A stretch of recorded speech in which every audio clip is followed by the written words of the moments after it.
కాలేజీలో మత బోధనలపై భగ్గుమన్న హిందూ సంఘాలు.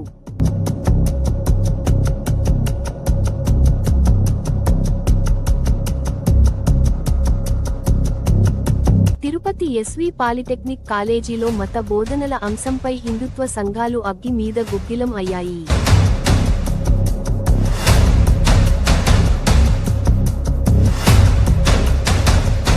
కాలేజీ ఎదుట ఆందోళనకు దిగాయి.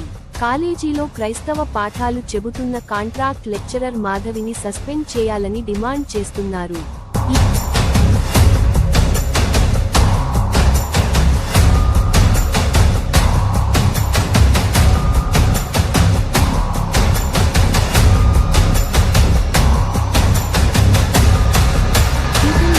ఫాలో చేసి సబ్స్క్రైబ్